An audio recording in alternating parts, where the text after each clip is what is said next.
ఇప్పుడే జీ5 app download చేయండి. చూడండి మీ ఫేవరెట్ టీవీ షోస్ ఎప్పుడైనా ఎక్కడైనా. అమ్మా చచ్చో, ఎవరికంట పడకూడదు వారికంటే పడ్డానే.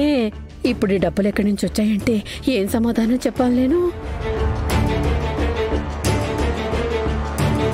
నీకు డబ్బులు ఎక్కడి నుంచి వచ్చాయమ్మా? అమ్మా అడుగుతుంటే మాట్లాడి వింటమ్మా. ఈ డబ్బులు నీకు ఎక్కడి నుంచి వచ్చాయి?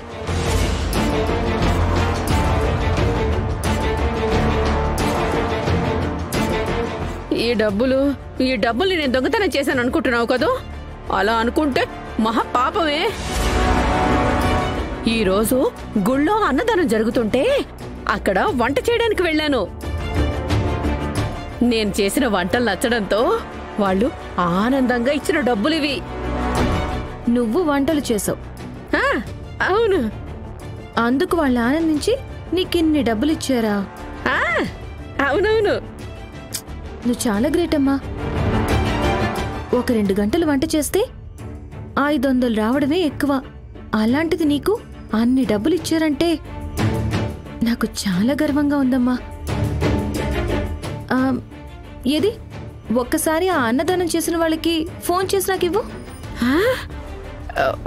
ఫోన్ చేయాలా? ఎందుకు? జస్ట్ 2 గంటలు పనిచేసినందుకు నీకిన్ని డబ్బులు ఇచ్చారు కదమ్మా. అలాంటి మనిషికి మనం థ్యాంక్స్ చెప్పుకోవాలి కదా. కరెక్ట్గా చెప్పావమ్మా. నేను అడిగితే నాకు ఇదే సమాధానం చెప్పిందమ్మా. నువ్వు చెప్పిందంతా నిజమైతే ఆ అన్నదానం జరిపించిన వ్యక్తికి ఫోన్ చెయ్యి. లేదా నువ్వు తప్పు చేశానని ఒప్పుకో. అంత తేలిగ్గా ఒప్పుకుంటే తను సచివతి ఎందుకు అవుతుందమ్మా? నేను చూస్తుండగానే ఏదో సంచి తీసుకుని బయటకు వెళ్ళింది.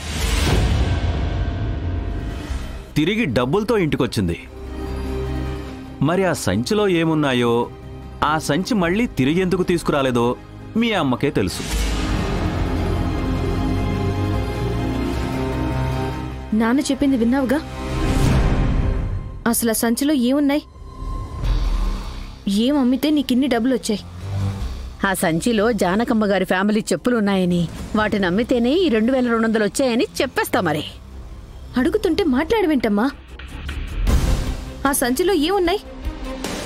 ఇప్పటికే నా నెల జీతం మొత్తం నువ్వు చేసిన దొంగతనానికి నష్టపరిహారంగానే సరిపోయింది. మళ్ళీ ఎవరైనా ఇంటి మీదకొచ్చి గొడవ పడితే వాళ్ళకి ఇచ్చే అంత డబ్బు నా దగ్గర లేదమ్మా. చచ్చా, నేను దొంగతనం చేయడం ఏంటే?